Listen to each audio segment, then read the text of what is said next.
फिलहाल चिराग पासवान अभी अपनों के बीच घिरे हुए हैं, जो उनके साथी थे, जो उनकी पार्टी को आगे बढ़ा रहे थे, मगर उनकी जो महत्वाकांक्षाएं थी पूरी नहीं हुई। जिन लोगों को टिकट दिया गया उससे नाराज़गी थी, जिसका नतीजा सामने दिख रहा है, विद्रोह नज़र आ रहा है।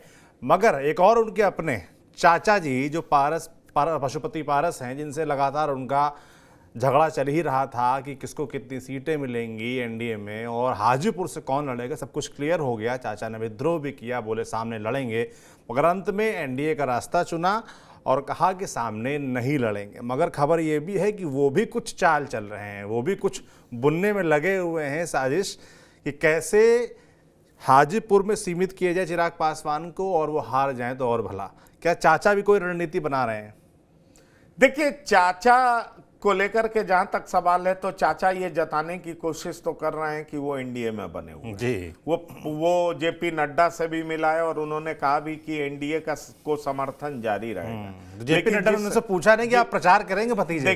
देखिए सवाल ये है कि चाचा इस बात को लेकर के कह तो रहे हैं कि एनडीए के साथ हैं, लेकिन अभी हाल के दिनों में देखा गया कि जब चिराग पासवान से ये सवाल लिया गया तो चिराग पासवान ने चाचा को पुराने दिनों की याद दिला दी। मतलब चाचा चिराग पासवान को एक्सेप्टेबल नहीं है। अब सवाल यह उठता है कि चाचा जो बाहर से कह रहे हैं वो अंदर से करने वाले हैं क्या?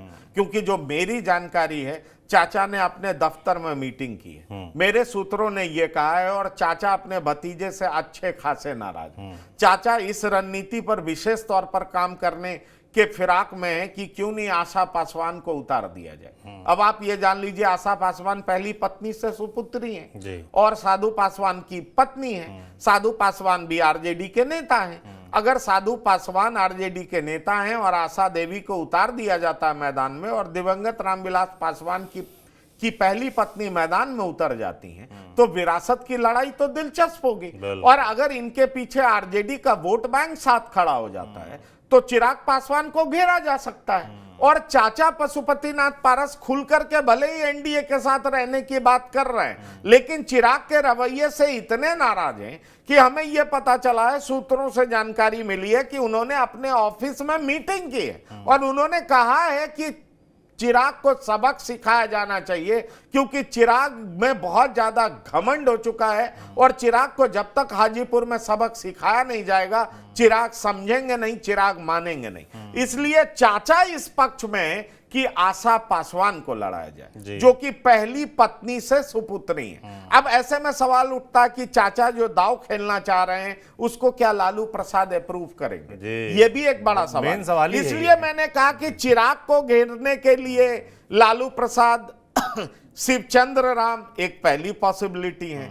वो रविदास समाज से आते हैं, लगभग 2 लाख वोट है, और साथ ही साथ यादव मुसलमान की अच्छी संख्या है। लेकिन 2 और पॉसिबिलिटी है, संभावना है, जिस पे इन दिनों खासा चर्चा हो रही है। एक संभावना यह है कि आप रीवा रंजन को उतार दें, जो जाति से खुद पासवान है लेकिन उनके पति राजपूत है। अब राजपूत समाज से आते हैं तो पासवान और राजपूत समाज का गठजोड़ ये किस तरीके से वहां पर गुल खिलाएगा। और साथ ही साथ अगर जिस तरीके से कुशवाहा राजपूत समाज और आप कह लीजिए कि यादव समाज की मीटिंग हुई है, उसके कुछ नेता जो लोकल लीडर हैं, स्थानीय लीडर्स ने मिलकर के एक मीटिंग किया है और एक प्रस्ताव आरजेडी को दिया है कि क्यों नहीं रीवा रंजन को उतार दिया जाए, और रीवा रंजन को उतार दिया जाएगा तो हम सवर्णों का भी वोट हासिल करने में कामयाब होंगे और हम इस तरीके से चिराग पासवान को हाजीपुर में ही घेर देंगे, और घेर ही नहीं देंगे, हरा भी देंगे। तो इस तरह की बात की जा रही है। अब यह देखना दिलचस्प होगा